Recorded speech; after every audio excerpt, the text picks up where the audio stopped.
बिस्मिल्लाहिर्रहमानिर्रहीम। Welcome to lecture number 42 of CS 502। अगर आपने लेक्चर 41 नहीं देखा तो पहले आप उसको देख लें, क्योंकि ये एक किस्म का उसकी पार्ट 2 वीडियो है। तो हम फ्लोर वर्चुअल एल्गोरिथम्स को देख रहे थे।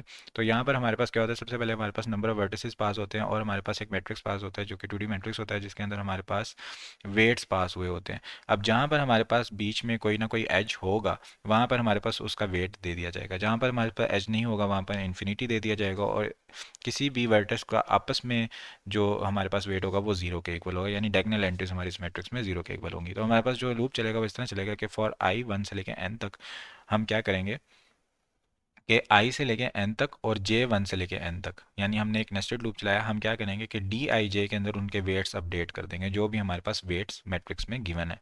उसके बाद मिड आई जे के अंदर हम नल डाल देंगे, कि अभी जो हमारे पास मिड आई जे है वो तमाम नल के इक्वल है। तो तमाम जो हमारे पास एजिस थे उनके लिए हमने ये कर दिया कि जो कॉस्ट हमारे पास गिवन थी वो हमने उनके वेट्स में डाल दी हैं, उनके डिस्टेंसेस में डाल दी हैं, उनकी अपनी जो कॉस्ट गिवन है, यानी जो जिस जिसके दरमियान एज होंगे वहाँ वहाँ हमारे पास कॉस्ट आ जाएंगी।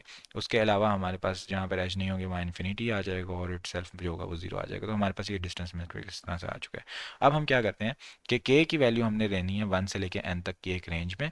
उसके बाद जीरो हम इसलिए नहीं ले रहे कि जीरो की ज़रूरत नहीं है, कि वो ऑलरेडी हमारा जो ये डिस्टेंस है वो जीरो वाला ही है। अब 1 से लेके एन तक हम देखेंगे और आई भी लेंगे 1 से एन तक, जे लेंगे 1 से एन तक। तो हमारे पास 3 नेस्टेड लूप है, इसकी वजह से हमारे पास जो टाइम कम्प्लेक्सिटी बन जाएगी थीटा एन क्यूब के इक्वल बन जाएगी। उसके बाद हम क्या करेंगे कि चेक करेंगे कि ये वाला जो के है इसको इंक्लूड करो इंटरमीडिएट वर्टिसेस के अंदर। डी आई के प्लस डी के जे अगर लेस देन डी आई जे, जो पुरानी वाली वैल्यू थी इस के को इंक्लूड करने के बगैर, अगर उससे अभी ये के को इंक्लूड करके लेस वैल्यू है, तो आप डी आई जे के अंदर ये वाली वैल्यू अपडेट कर दो। और मिड आई जे के अंदर आप के इज इक्वल टू के सेट कर दो कि हमने इस के को यूज़ किया है इन एजेस के लिए। तो हमारे पास जो रनिंग टाइम आएगा इसका वो आएगा थीटा एन क्यूब, और इसका जो स्पेस आएगा वो आएगा थीटा एन स्केयर, क्योंकि मैट्रिक्स जो होता है वो एन स्केयर स्पेस लेते हैं, हम इसको मैट्रिक्स के अंदर स्टोर कर रहे हैं।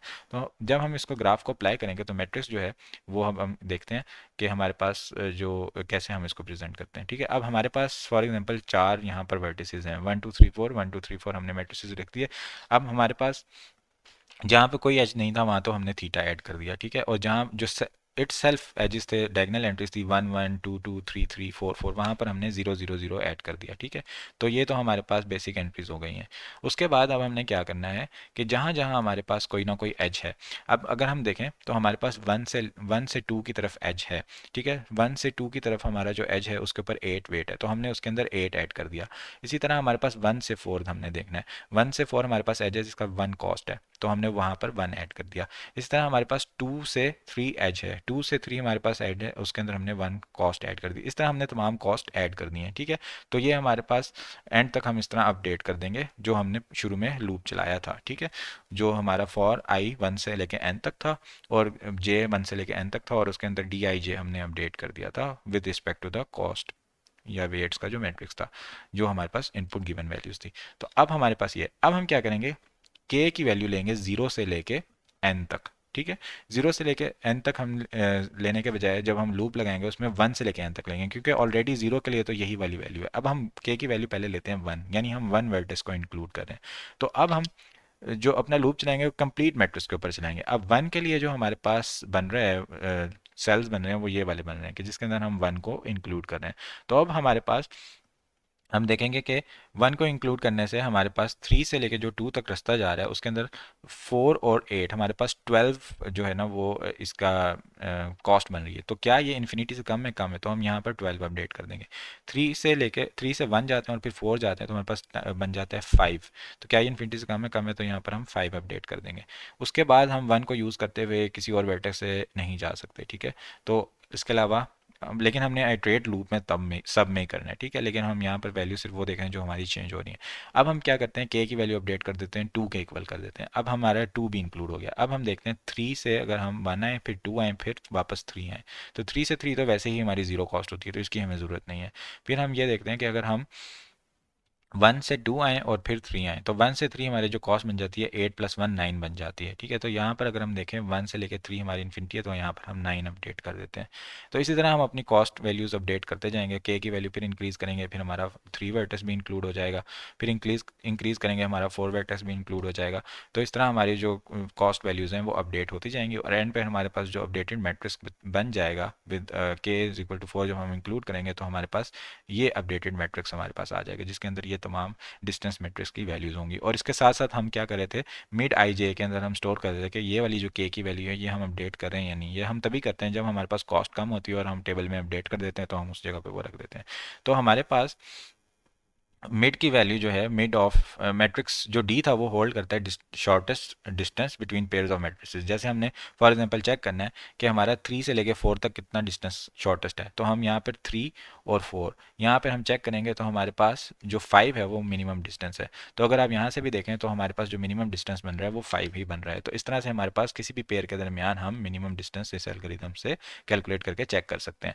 अच्छा, अब यहाँ पर हमारे पास जो कंप्यूट करना है, अगर हमने शॉर्टेस्ट पाथ जो के पाथ असल में है क्या, तो हम क्या करते हैं, mid vertex pointers mid I J का इस्तेमाल करते हैं और उसके ऊपर एक रिकर्जन अप्लाई करते जाते हैं। जब भी हम डिस्कवर करेंगे शॉर्टेस्ट पाथ आई से जे वो के से पास कर रहा है, तो हम क्या करते हैं, जब हमने के की वैल्यू यूज़ करनी है तो हम क्या करते हैं, मिड आई जे में के की वैल्यू को सेट कर देते हैं। अदरवाइज शॉर्टेस्ट पाथ अगर हम के थ्रू पास नहीं करें तो मिड आई जे जो है वो नल के इक्वल सेट होता है। तो हमारे पास जो shortest path from I to J है, इसको कंसल्ट करने के लिए मिड आई जे हम इसको हम कंसल्ट करते हैं मिड आई जे, ये शॉर्टेस्ट पाथ फाइंड आउट करने के लिए। अगर ये नल के इक्वल है तो शॉर्टेस्ट पाथ जस्ट आई जे के इक्वल, आई जे एच के इक्वल होता है। अदरवाइज अगर हमारा मिड आई जे के इक्वल है तो हम आई से लेके के तक, यानी मिड आई जे में के है, आई से लेके के तक और फिर आगे मिड आई जे यानी के से लेके जे तक हम पाथ बताते हैं, तो उसके ऊपर रिकर्जन कॉल करते हैं। फिर उसके बीच में देखते हैं शॉर्टेस्ट क्या है क्या है क्या है, इस तरह देखते देखते हमारे पास पाथ कैलकुलेट हो जाता है। तो इसका अगर हम एल्गोरिदम देखें तो वो किस तरह होता है कि हमारे पास फॉर एग्जाम्पल हमने आई जे के दरमियान पाथ कैलकुलेट करना है, तो हम चेक करेंगे क्या mid I J is equal to null है। अगर इज इक्वल टू नल है तो हम जस्ट एज इट इज इसी एज को प्रिंट कर देंगे आई जे, अगर जो भी हमारे पास डिस्टेंस मैट्रिक्स के अंदर इसकी वैल्यू है। अगर ऐसा नहीं है तो फिर हम क्या करेंगे, इस रिकर्सिव कॉल करेंगे आई से लेके मिड आई जे तक और मिड आई जे से लेके जे तक, यानी ये आई से लेके के तक और के से लेके जे तक बेसिकली हम रिकर्सिव कॉल्स कर रहे हैं, जिससे हमारे पास इसके पाथ्स कैलकुलेट हो जाएंगे। यहाँ हमारा लेक्चर एंड होता है। Thank you so much everyone for joining watching. अपनी प्यारी प्यारी दुआ में याद रखिएगा। टेक केयर, अल्लाह हाफिज़।